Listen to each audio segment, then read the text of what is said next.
Hello student, स्वागत है आपका डिवाइन चैनल में। एडगिट अभ्यास पुस्तिका समाज विज्ञान कक्षा 7वीं।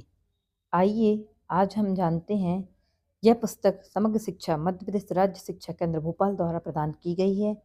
एडगिट अभ्यास पुस्तिका समाज विज्ञान कक्षा 7वीं हमारा अतीत वर्ष 2024-25 के लिए जारी की गई है। आइए आज हम जानते हैं अध्याय 1 प्रारंभिक कथन, 1000 वर्षों के दौरान हुए परिवर्तनों की पड़ताल। प्रश्न 1, ऊपर दिया गया चित्र सिंचाई की किस प्रौद्योगिकी का है? ए चरखा, बी ट्यूबवेल, सी रहट, डी नलकूप। तो इसका आंसर होगा सी रहट। प्रश्न 2, पांडुलिपियों को किस स्थान पर रखा जाता है? ए भवन में, बी महल में, सी सभागार में, डी अभिलेखागार में। इसका आंसर होगा डी अभिलेखागार में। प्रश्न 3, मध्य युग में आने वाला कोई भी अनजाना व्यक्ति जो समाज या संस्कृति का ना हो कहलाता है। इसका आंसर लिखेंगे अपन बी विदेशी।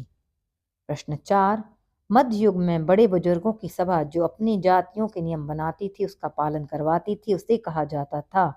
इसका आंसर हम लिखेंगे सी जाति पंचायत। प्रश्न 5, राजपूतों के पराक्रम और स्वामी भक्ति का गुणगान करते थे। इसका आंसर लिखेंगे हम डी राजा और सामंत। रिक्त स्थानों की पूर्ति कीजिए। ए पांडुलिपियों तथा दस्तावेजों को पुस्तकालयों तथा अभिलेखागारों में रखा जाता था। बी पर्यायवास में परिवर्तन के कारण कई वनवासी या आदिवासियों को मजबूर होकर अपना स्थान छोड़ना पड़ा। सी 14वीं शताब्दी के इतिहासकार जियाउद्दीन वर्नी ने अपना वृत्तांत पहली बार 1356 में लिखा था। डी मध्यकाल के इतिहासकार सूचना एकत्रित करने के लिए सिक्कों, अभिलेखों, स्थापत्य कला तथा लिखित ग्रंथों पर निर्भर रहते थे। ई पांडुलिपियों को की प्रतिकृति बनाने वाले लिपिक या नकलनवीस कहलाते थे। प्रश्न 7, मध्यकालीन इतिहास जानने के स्रोत लिखिए। तो स्टूडेंट्स हम इसका आंसर लिखेंगे मध्यकाल का इतिहास हमें पुराने सिक्कों, स्थापत्यों, भवनों, अभिलेखों, ताम्रपत्रों, शिलालेखों के माध्यम से जाना जा सकता है। प्रश्न 8, किसी भी क्षेत्र के पर्यायवास और वहां रहने वाले लोगों की सामाजिक और सांस्कृतिक जीवन शैली को क्या कहते हैं? तो स्टूडेंट्स इसका आंसर लिखेंगे किसी भी क्षेत्र के पर्यावरण और वहां रहने वाले लोगों की सामाजिक सांस्कृतिक जीवन को पर्यायवास कहते हैं। प्रश्न 9, अंग्रेज इतिहासकारों ने भारतीय इतिहास को कितने युगों में बांटा है? नाम लिखिए। इसका आंसर लिखेंगे अंग्रेज इतिहासकार ने भारत के इतिहास को 3 युगों में बांटा था, हिंदू, मुस्लिम और ब्रिटिश। प्रश्न 10, क्षेत्रीय साम्राज्य से क्या आशय है? एक ही जाति का किसी क्षेत्र में शासन या दबदबा हो क्षेत्रीय साम्राज्य कहलाते हैं, जिसमें किसी विशेष जाति या विशेष समुदाय का ही दबदबा या साम्राज्य उस क्षेत्र पर होता है। प्रश्न 11, अभिलेखागार से क्या आशय है? एक ऐसा स्थान जहां दस्तावेजों तथा पांडुलिपियों को संग्रहित किया जाता है और सभी राष्ट्र सरकारों के अभिलेख होते हैं। वहां तमाम पुस्तकें, पुराने सरकारी अभिलेख और लेन देन के रिकॉर्ड का ब्यौरा रखा जाता है, अभिलेखागार कहलाता है। अर्थात एक ऐसा स्थान जहां पुराने दस्तावेज, मोहर लिपियां आदि सुरक्षित रखी जाती हैं, अभिलेखागार कहलाते हैं। प्रश्न 12, पांडुलिपियों के उपयोग में इतिहासकारों के सामने कौन कौन सी समस्याएं आती हैं?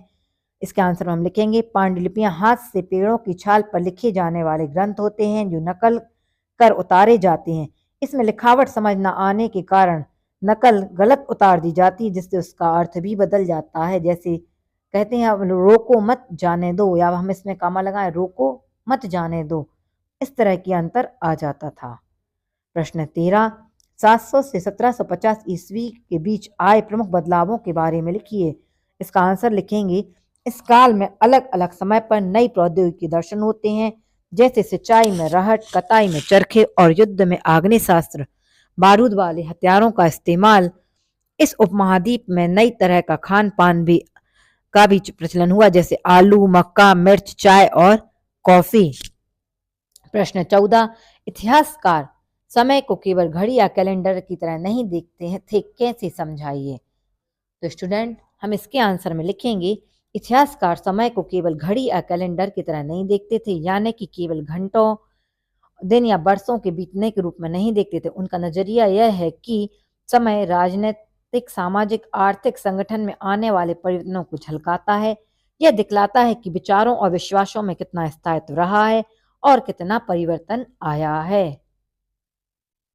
प्रश्न 15, 1318 ईस्वी में अमीर खुसरो द्वारा भाषा के संबंध में क्या विचार व्यक्त किए गए थे?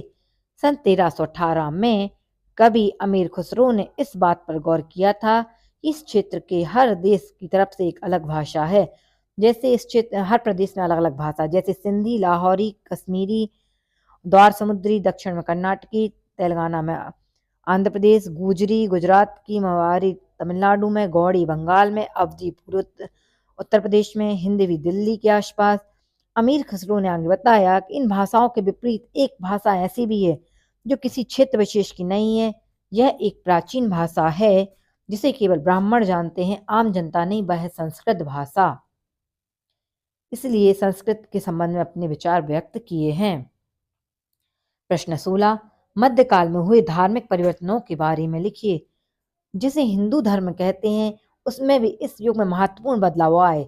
इन परिवर्तनों में कुछ नए नए देवी देवताओं की पूजा, राजाओं, दास मंदिरों का निर्माण और समाज में पुरोहितों के रूप में ब्राह्मणों का बढ़ता महत्व, बढ़ती सत्ता आदि। संस्कृत ग्रंथों के ज्ञान के कारण समाज में ब्राह्मणों का बड़ा आदर होता था। इनके संरक्षक थे नए नए शासक जो स्वयं की प्रतिष्ठा की चाह में थे। इन संरक्षणों का समर्थन होने के कारण समाज में ब्राह्मणों का दबदबा और भी बढ़ गया था। प्रश्न 17, प्रोजेक्ट कार्य।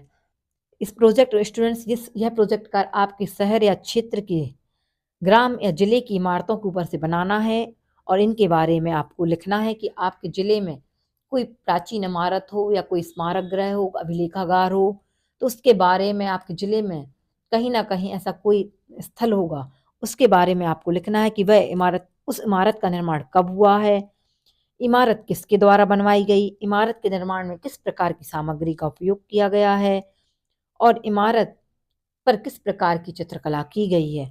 इमारत में वर्तमान में इमारत का प्रयोग किस लिए किया जा रहा है, क्या उसमें विद्यालय खुले हैं, पुलिस थाना है या पुरातत्व विभाग के अंतर्गत है, किस तरह इसका उपयोग किया जा रहा है, इसकी देखभाल किसके द्वारा की जा रही है और हमें उस इमारत का चित्र भी बनाना है।